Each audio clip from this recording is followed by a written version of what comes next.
আজকে তিনি বলছেন বাংলাদেশের লু আসলো, মিষ্টি মিষ্টি কথা বললো, গল্প শোনালো। লু বলল যে সম্পর্ককে সামনের দিকে এগিয়ে নিয়ে যেতে চাই। সেই লু যখন বাংলাদেশ ছেড়ে দিল, প্রস্থান করল, এরপরেই বাংলাদেশের সেনাবাহিনীর সাবেক প্রধান তার উপরে নিষেধাজ্ঞা আসলো। খুব সম্মানের, তাই না? আমাদের সেনাবাহিনী খুব গর্বিত হয়েছে, তাই না? যখন তার বিষয়ে আল জাজিরাতে সংবাদ প্রকাশিত হয়েছিল, তখন সেনাবাহিনীর পক্ষ থেকে, দপ্তর থেকে এটিকে প্রত্যাখ্যান করা হয়েছিল। এখনো পর্যন্ত আমরা দেখেছি যে নিষেধাজ্ঞা আসলো, সে এবং তার পরিবারের উপরে সেনাবাহিনী কিছু বলে নাই।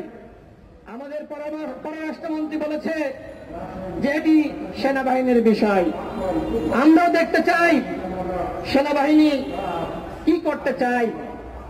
আসলে কি আজিজকে তারা গ্রেপ্তার করবে, মার্শাল লর মাধ্যমে তাকে কি পানিশমেন্টের আওতায় আনবে, নাকি তার অপরাধ সেনাবাহিনী গায়ে মেখে নিবে?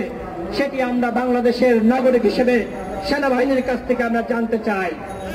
আমার দেশের সেনাবাহিনীর বেতন দেওয়া হয় এদেশের 18 কোটি মানুষের ঘাম এবং ট্যাক্সের টাকায়। সুতরাং সেনাবাহিনীর প্রধান হবেন একজন দুর্বৃত্ত, একজন মাফিয়া, সেটি আমরা বাংলাদেশের নাগরিক হিসেবে মেনে নিতে পারি না।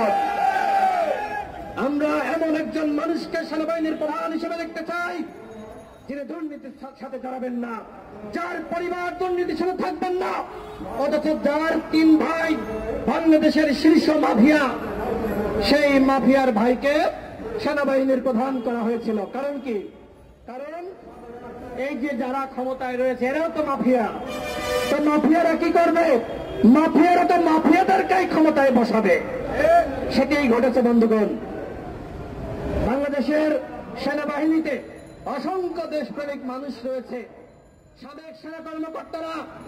আমরা দেখেছি বিভিন্ন জায়গায় তারা আধিপত্যবাদের বিরুদ্ধে বক্তব্য দিচ্ছে, দেশের মানুষের পক্ষে অবস্থান করছে।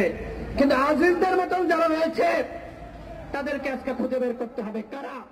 এই যে আজিজ সেনাবাহিনীর প্রধান ছিল, সে কি আর কাউকে তার মতন যারা আছে তাদেরকে সেখানে বসায়নি?